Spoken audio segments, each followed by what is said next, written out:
to this meeting of Wirral Planning Committee. My name is Stuart Kelly and I'm the Chair of the Planning Committee. This meeting will be webcast and a record retained on the Council website. For people at home viewing the webcast, if you look above the meeting, you will see a Resources tab. Select this and a link to the agenda will appear on the right-hand side. This will enable you to open the agenda reports as PDF. My role is to ensure that the meeting runs smoothly, having regard to procedure, behaviour and ethics. To explain who are with us: planning officers, a highway engineer and an environmental health officer.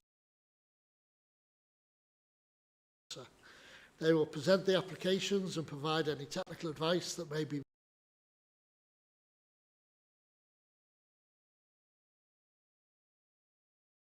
these and more councillors may also address the committee. Once all representations have been made and following any questions or clarification, speakers may not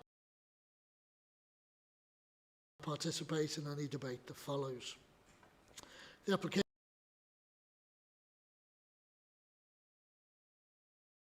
will then be open to debate and discussion by members, and we will then make a decision on the application. When making decisions, members must have regard for the provisions of the Planning and Compulsory Purchase Act, which requires decision makers to only have regard to material planning considerations. Members must also have regard to local planning policies and to the national planning policy framework and guidance.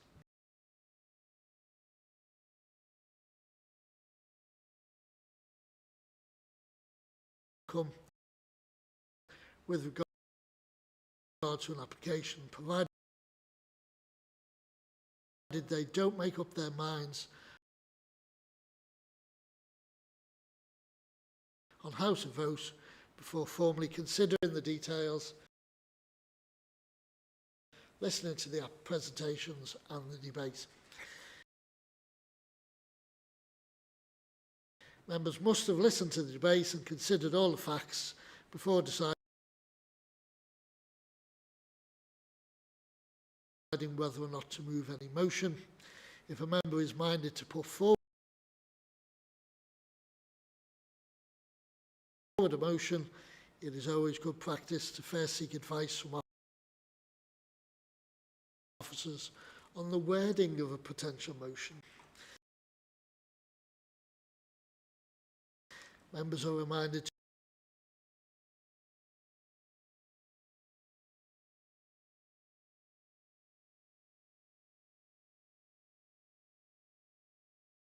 of interest.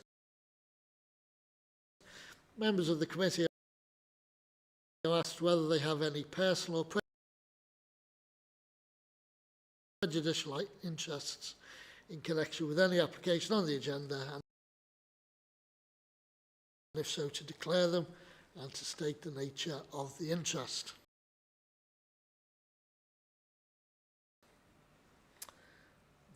No. Excellent. Thank you very much, in which case we'll take the agenda in order. Agenda item 3 then is Cranford Cottage, 3 Buffs Lane, BARNSTON.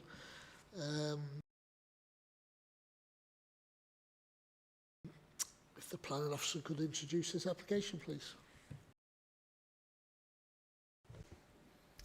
Thank you, Chairman. Good evening, members. This is a household.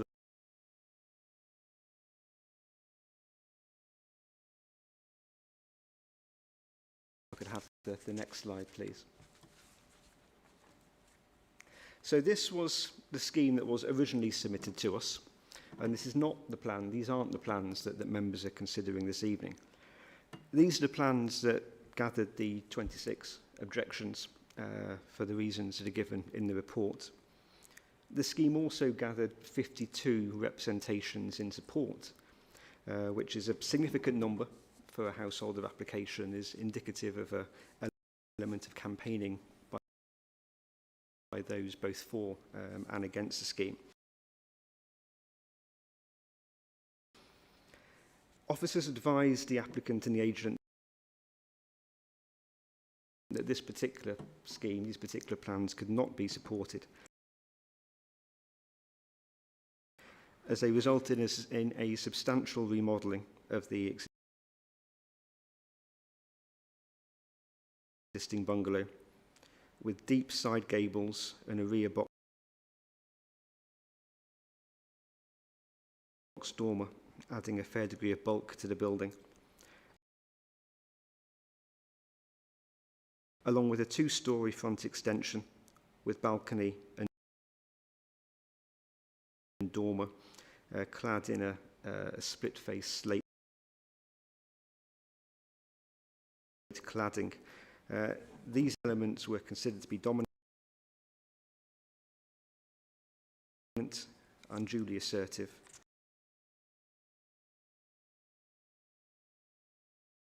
bedroom within the roof space. And we have two small, modestly sized, flat-roofed extensions to the front, to the side and rear of the dwelling in render with flat roofs. There are some other amendments to windows and doors on the ground floor, the insertion of a roof light within the existing front roof slope in lieu of the front dormer window, which is permitted development. So these plans are believed, considered by officers, to overcome the objections and comprise an acceptable remodelling and extension of the existing dwelling.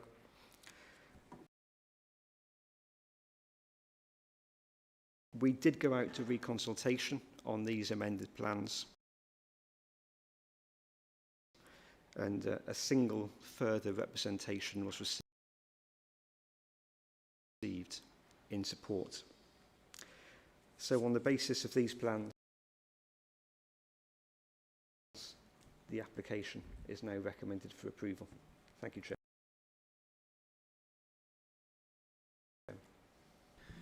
Thanks for that. We don't have anybody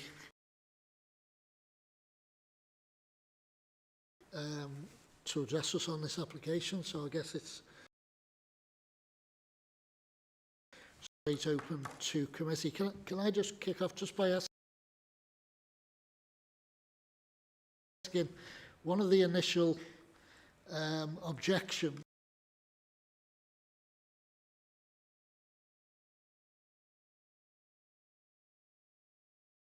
that were submitted.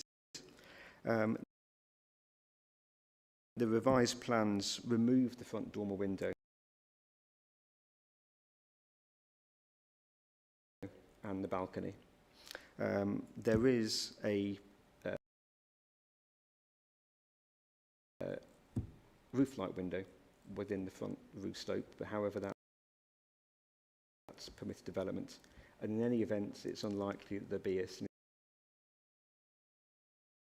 angle of view down towards the neighbouring property.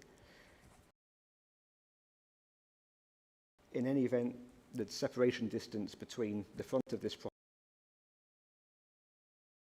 property and the side elevation and garden of number 2 Pinewood Drive to the south is 22 metres, which is in excess of the council's recommended minimum separation distances to avoid adverse overlooking. Thanks for that. Any questions, comments from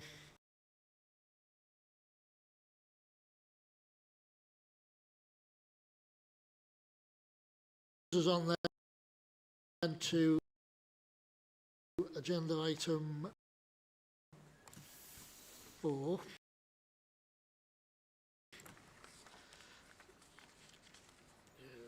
Which is, of course, 215 SEAVIEW ROAD, LISCARD.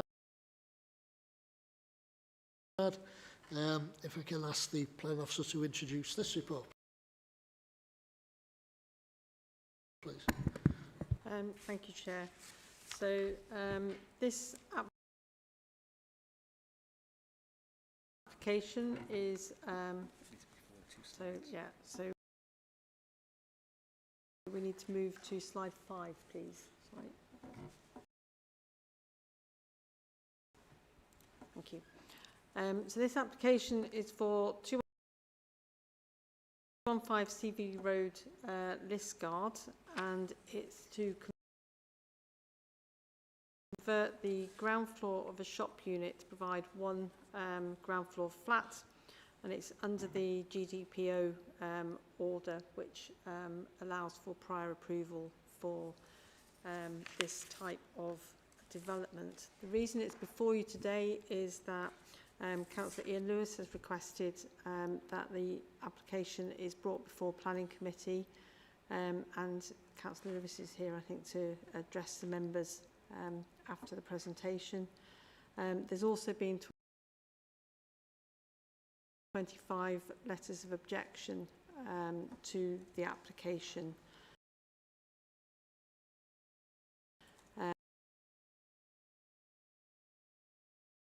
Proposed layout for the flats.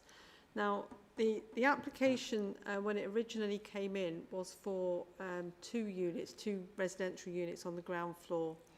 That was the application that was originally consulted on and resulted in 25 letters of objection.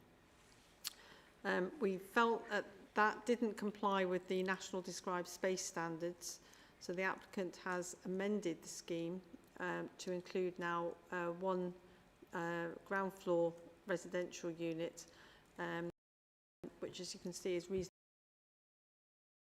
generously proportioned in terms of the room sizes. We did reconsult on those amended plans, and that has resulted in there were 3 additional letters of objection following that consultation, but it didn't raise any new issues following from the previous consultation. So the reasons for objection are the loss of a shop and the subsequent impact on the community, impact on parking, concerns that the use may be similar to an HMO, impact of the building works on residential amenity, and increase in bins that would be required for development. Can I have the next slide, please? So the development, the resulting sort of need for, or the conversion to residential, is also allows for changes to the elevational treatment. So you can see the existing front elevation is shop front. The premises was last used as a cash for clothes, sort of charity type organisation, I believe. The proposal is to put a residential style shop front in place at the front, and there's some very minor alterations at the rear as well. As you can see, there's a sort of French doors proposed at the rear. So the development, as we say, is located in a retail parade in LISCARD. The parade is not actually allocated as a retail centre. It's actually designated within the unitary development plan as a primary residential area. and obviously it is close to the retail centre of LISCARD. It's also worth noting, as set out in paragraph 3.1.1 of your report,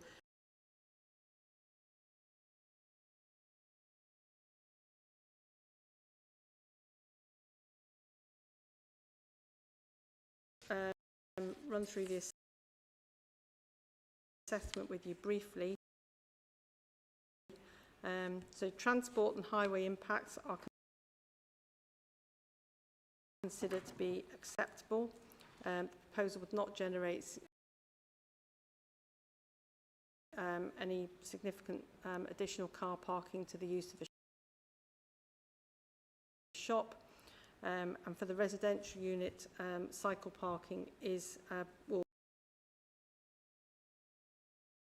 would be provided within the rear yard of the premises.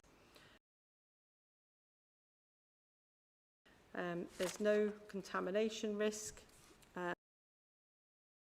Flooding risk is regarded as acceptable. It's not within flood risk zones 2 or 3. Whether the proposal or is undesirable to lose the retail unit is considered in paragraph 3.9.1.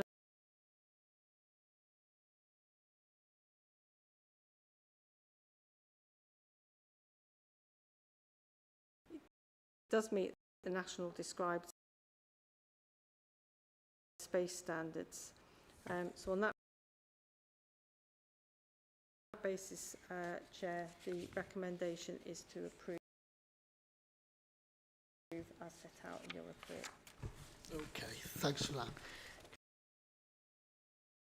Can I invite Councillor Lewis?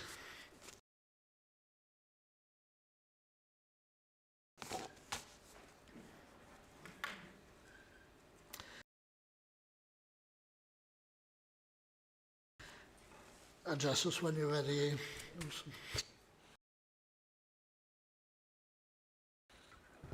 Thank you, Chair. Thank you, Committee. My name's Ian Lewis. I'm one of the 3 local councillors for the Wallasey ward, and thank you, Chair, for allowing me to address my remarks to your committee this evening.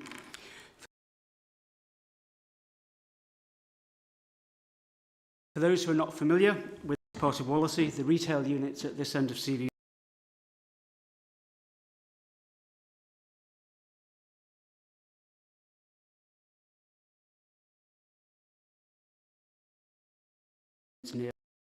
nearby. This not only avoids unnecessary car journeys for some residents, it also ensures that the businesses are part of the local community. Excuse me. In summary, this parade of units has a good vitality. The previous business, as has been mentioned, was a clothes recycling business. It closed in the summer. Within weeks, this application before you this evening had been submitted. The extension of permitted development retail to housing is predicated on the idea that it will revitalise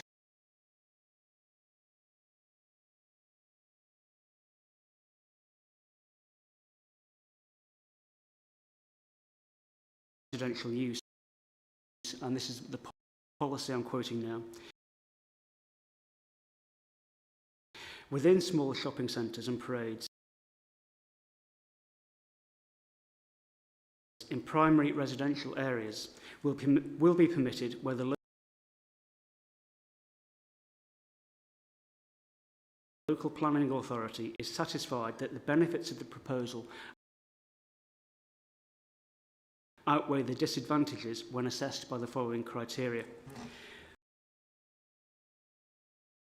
Point 4 of the criteria specifically states the length of time that the unit has been vacant and its state of repair. As has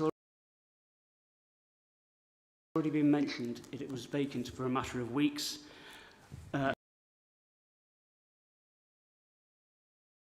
Unlike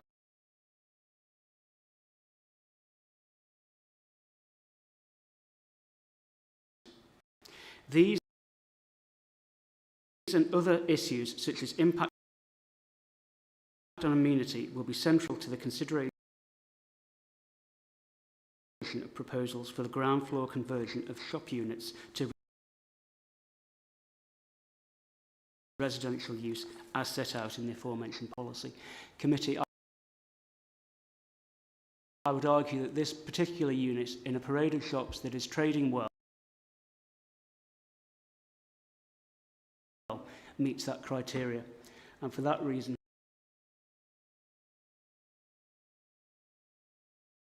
I would ask that the committee refuses the application before you this evening.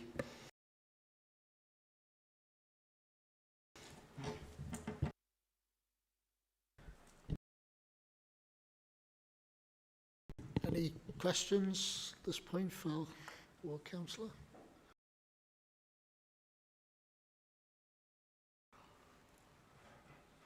No? Okay. Ian, thank you very much for that. We'll open it for debate, and we may as well start off.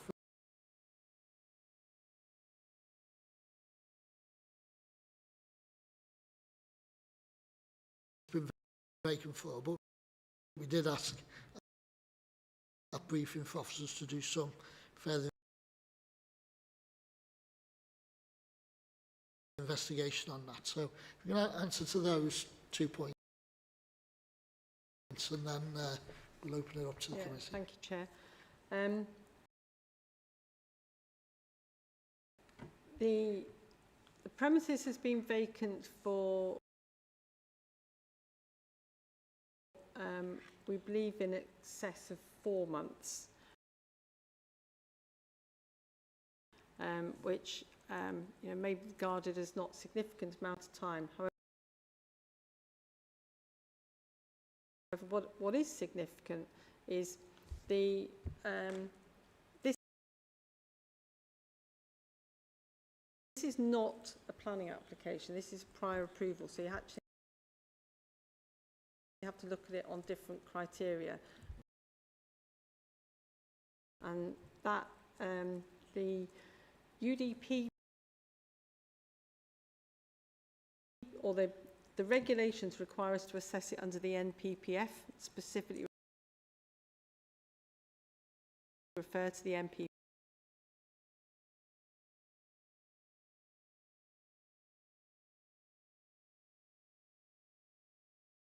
The 3 months there. If I can come back to the policy issue, the policies in the UDP, it does refer, obviously, as I said, this isn't a retail centre. It's clearly a shopping parade, but it's actually designated as primary residential. However, it is still material to consider the issue of the retention of the shop, but in doing so we need to refer to sort of the NPPF, and that rather than the UDP policy. And you'll appreciate as well that UDP policy with dates from 2000. The government has changed the regulations effectively to try and it's assisting with conversion of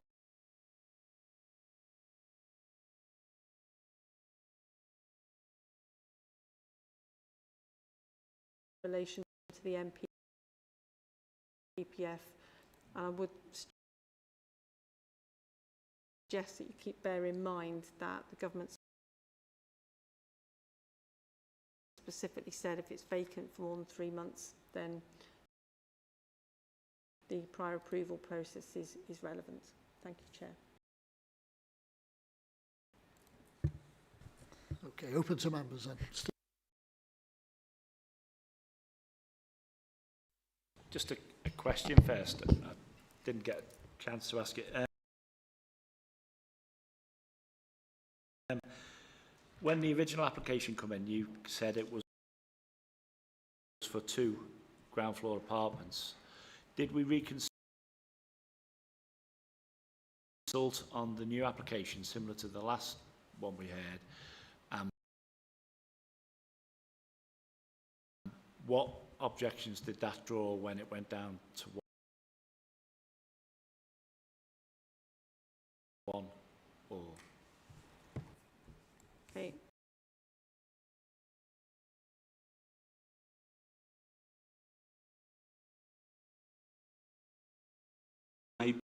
Was that made by the committee, or was it officers?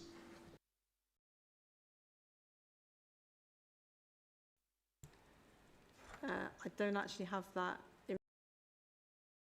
information to hand. The decisions, I think, date from around about 2013-14. Okay. I mean, if I think, I don't know, was I on the committee, Steve? I don't recall them reaching the committee, which implies possibly at the time a lack of objection to it rather than anything else.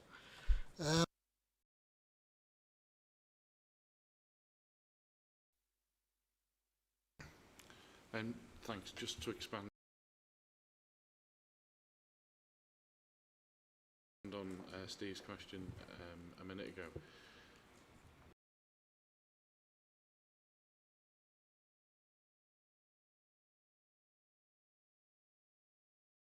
In this particular application, I think we've addressed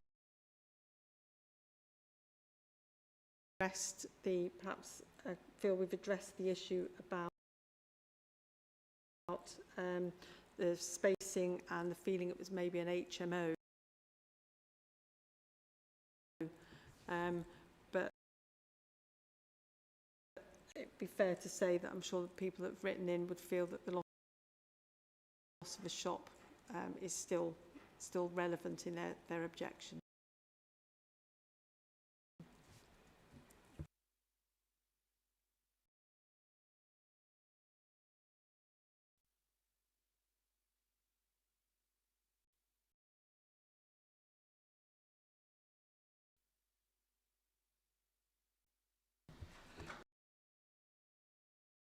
Yeah, well, it was very interesting to listen to Councillor Lewis. I think there's definitely a cumulative effect when it comes to these sorts of applications. Sort of the climate emergency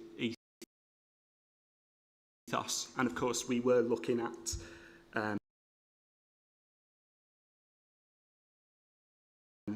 earlier this week the 15-minute towns, and of course the less retail space we have close to residential areas, then the harder that is to achieve. So I do have some words to refuse, if that's okay.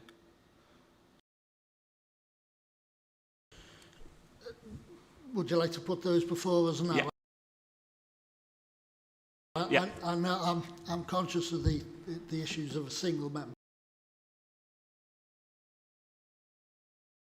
So if you put them forwards now, and we'll see if there's a second. and if not, we'll continue to debate the issue. Yeah. So the proposed development, due to the loss of commercial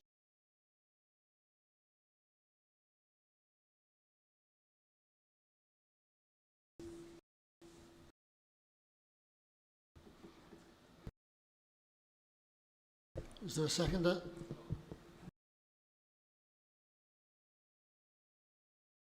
Well, let's just deal. Harry, I sympathise entirely with you. I've been in exactly the same position, and it's the want of a single member. I beg your pardon, Kath.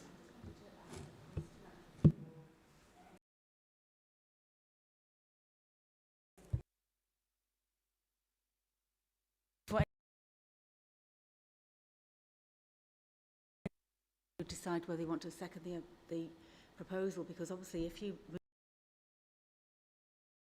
move a refusal and then you want a seconder, then anybody who wishes to second needs to be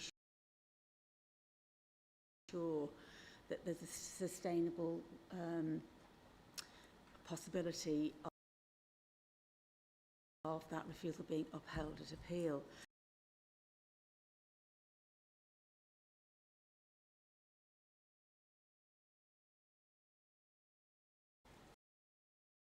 Right. The prior approval process, which is a sort of fast-track, cut-down version, if you like, of the planning application process, can be applied where a commercial premises is vacant for 3 months, and that's effectively what the applicant has done here. They've it's vacant for that time, so they can apply for it under the prior approval process. The reasons that Councillor Gorman's moved are based on the MPPF, which does allow for one to consider, if you like, vitality and viability of sort of shopping areas. What I would ask, however, members to consider is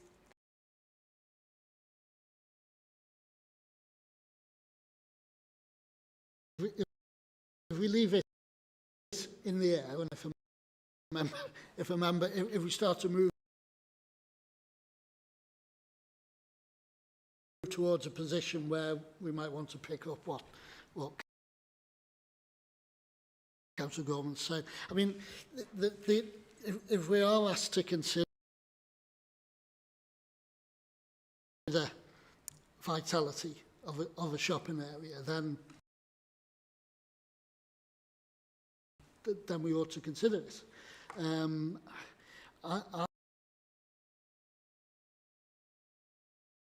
I'm thinking of the length of time that it's been vacant.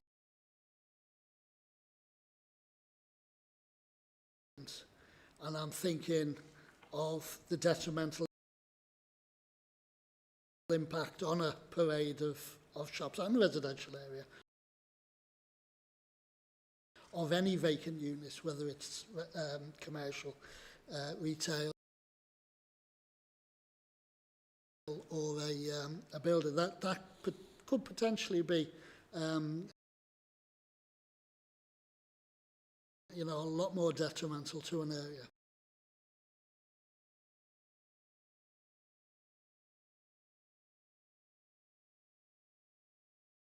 Is medicine or Chinese healing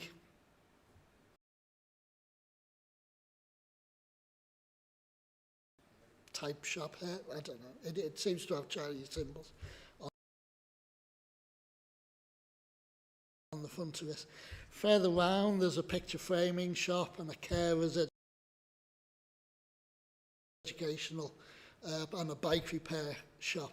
These are businesses, it strikes me, that don't necessarily meet a need for a local area, but meet a need for a wider area. With the exception of the convenience shop, and of course there's the Golden Dragon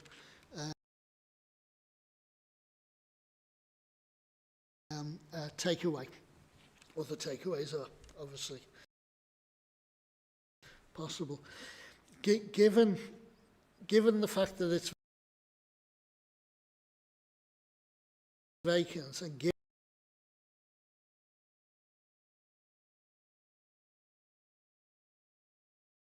many of the local residents will do their shopping there. I mean, if I go on Google Earth and I go back 10 years,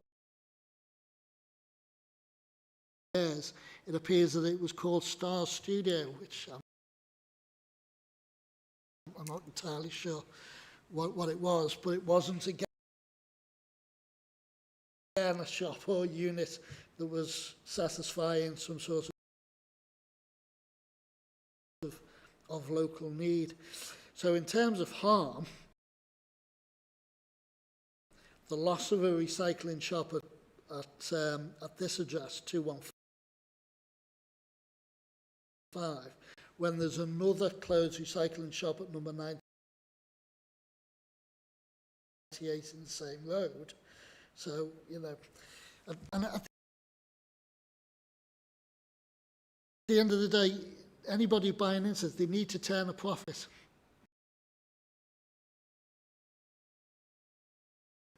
You know, they need to turn a profit, and it's harder and harder for the sort of shops I guess residents would like there to turn a profit.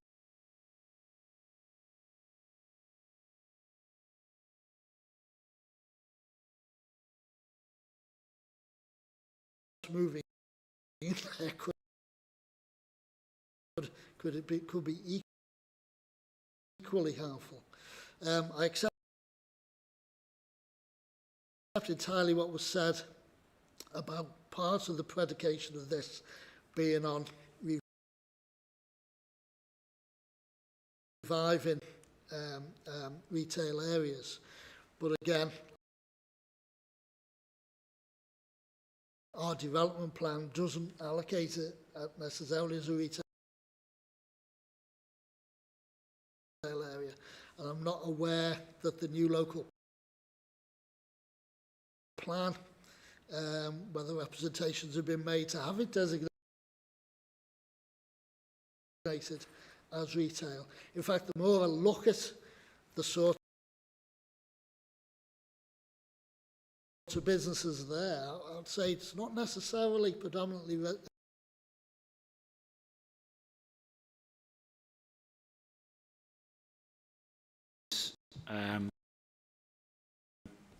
reason for refusal. Talk very much about, obviously, something very akin with that his beliefs, but you've just explained that the nature of the shop could actually perversely attract more car journeys than it becoming a residential property. Cash for clothes, for example, people will go with a car full of stuff and go there and weigh the stuff and sell it. That's how those businesses operate. You've said yourself, like a wedding dress shop, you know, you're not saying that that's a local trade.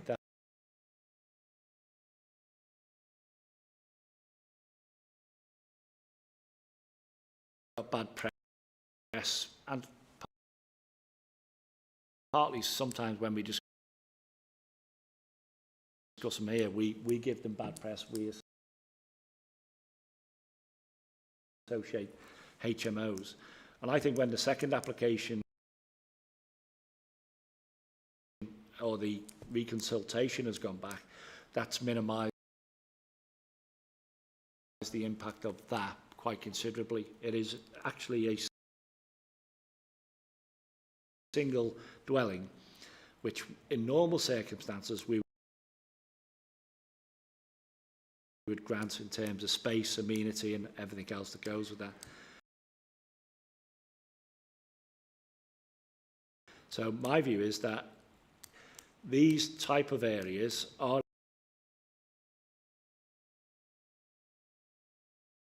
a supply for housing that fits well with not building in green spaces or green belts or anywhere else. So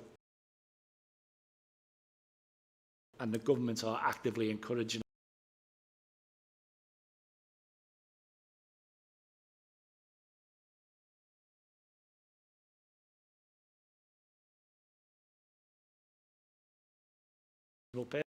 person that the individual or individuals who move into that property will be adding to the vitality of the area as well. You know, just think of the spending power of one or a couple of people in a community. So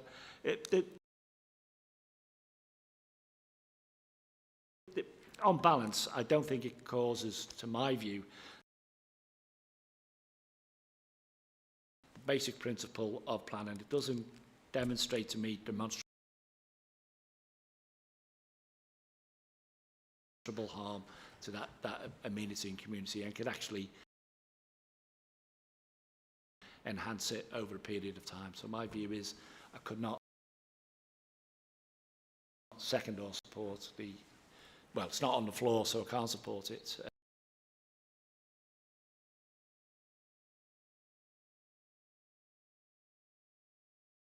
Want to cram people in, but the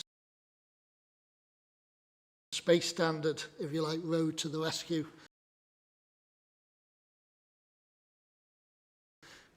on that one, and without the space standard to help us, we might have been in a more tricky situation there. I'll tell you, shall I move? Mary. I did have a question, yeah. There's been quite a bit of talk about the length of time the property's been vacant and when it can actually be considered for change of use or whatever it is. And we've heard that 3 months is the time. Is that 3 months for when it comes to committee or 3 months from when it's empty? Because we also heard that the application went in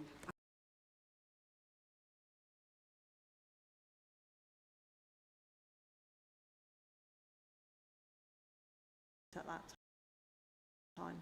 Yes, I understand that, but when we consider it as 3 months now, even if we are considering it, are we considering 3 months when it comes to committee, no, or 3 months from when the application is submitted? It's actually 3 months from when it was originally vacant. So it's been over 3 months since it's been vacant. Therefore, it meets the current regulation for that. Does that make sense? No, because it is now, but it wasn't when the application was submitted. Yeah, but when the application was submitted, it was submitted under previous regulations. The regulations regulations have changed since the application was submitted.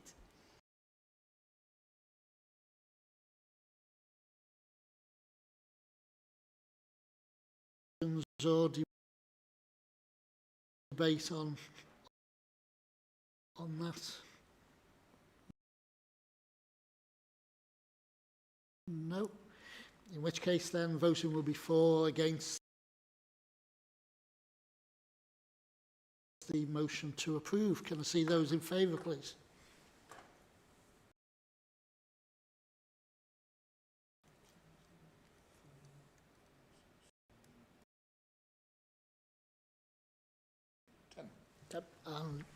Sorry, say again.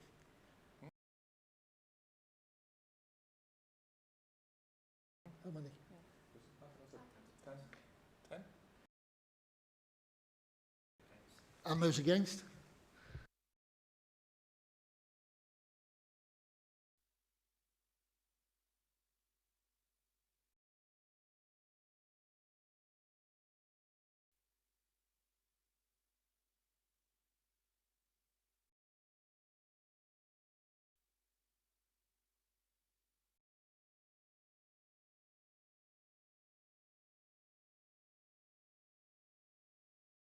Resolved to temporarily authorise the Director of Regeneration Place to exercise certain delegated functions further to the existing 2014 scheme of delegation. That was to help in terms of the efficient running of the service during the COVID pandemic. And that's actually reduced in the number of, or increased the level of delegation, which is currently set at 97%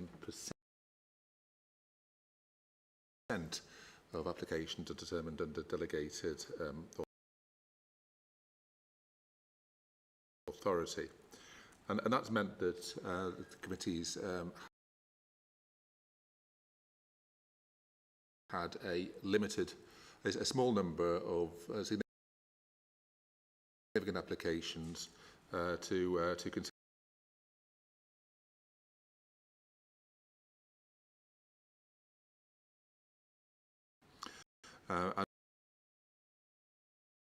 And so the proposed scheme of delegation that is set out in Appendix 1 of this report actually proposes the retention of the substance of the motion of October 2000 to effectively retain. I know it was still, within a pandemic situation,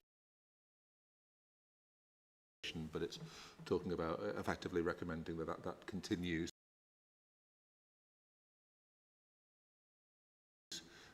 past the pandemic, becomes part of the normal operation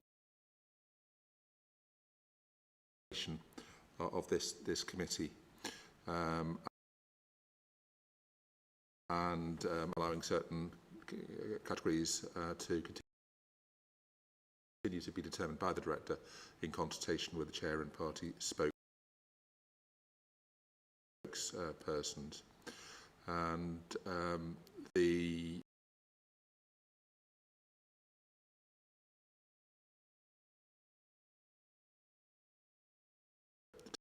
taking enforcement action, including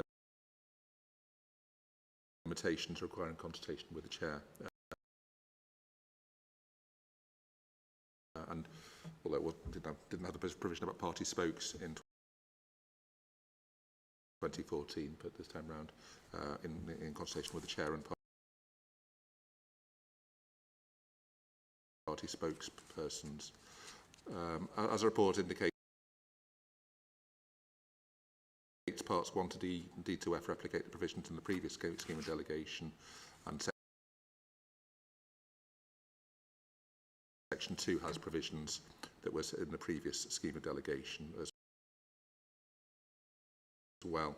And certain parts of references to legislation that were in the 2014 scheme of delegation are no longer within the auspices of this committee, and therefore have been removed. Their responsibility of other directorates.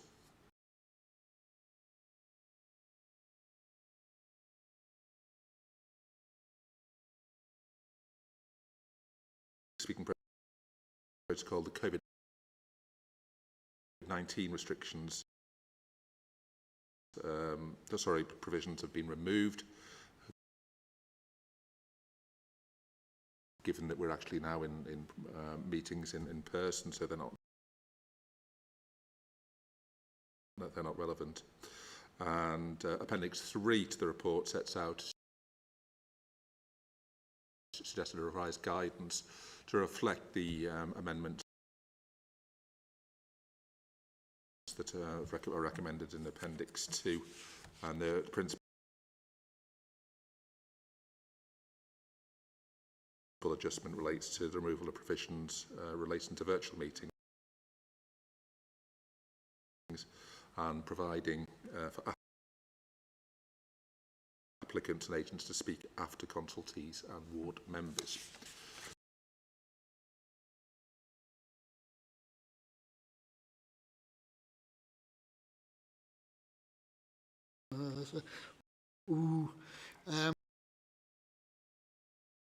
It's the only chairman that seems to have crept into the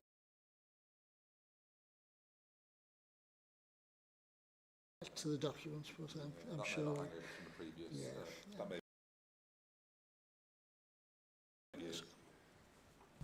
That may have been there previously, but my bad, Chair. I thought I'd get it in before anybody else. Any questions or comments? Hopefully it's been through the system with spokespeople.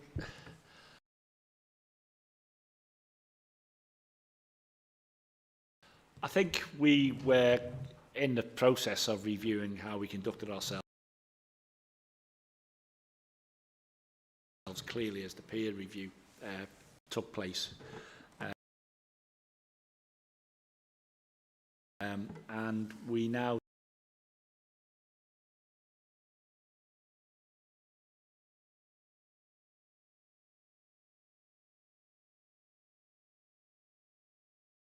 letters of objection and obviously the petition of 25. So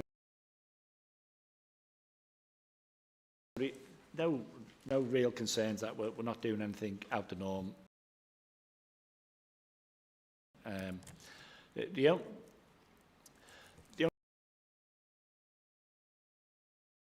only thing that sort of flashed through my mind is sometimes we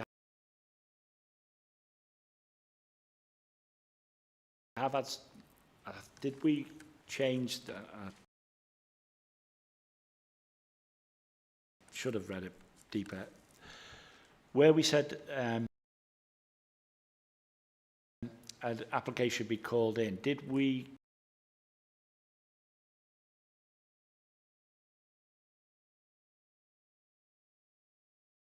that seemed quite logical, but then I started thinking, if something like this is on the border of 2 wards, could we could we have a backstop or significantly impacted ward members? So ward member or significantly impacted ward members would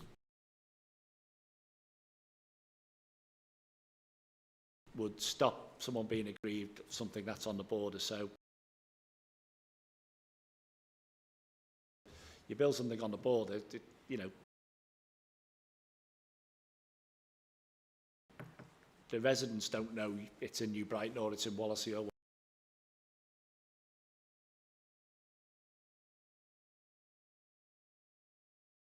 not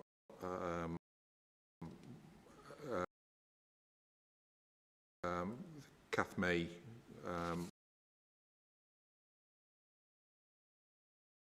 wish to comment on this, but my suggestion would be that a wording could be put in there or an application which significantly affects their ward.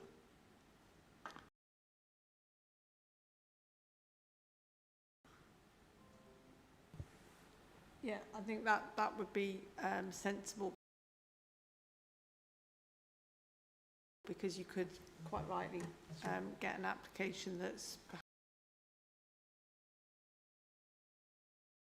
perhaps in a ward but would impact on the adjacent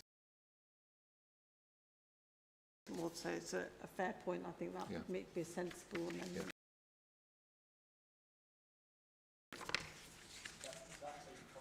That is common sense, yeah. I'd found that they just say for their ward.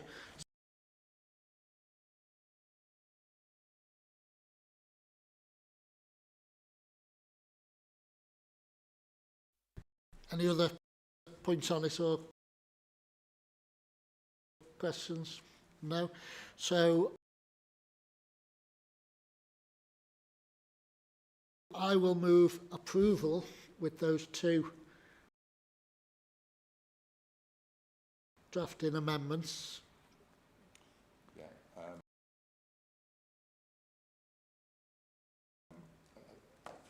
Chair, if you could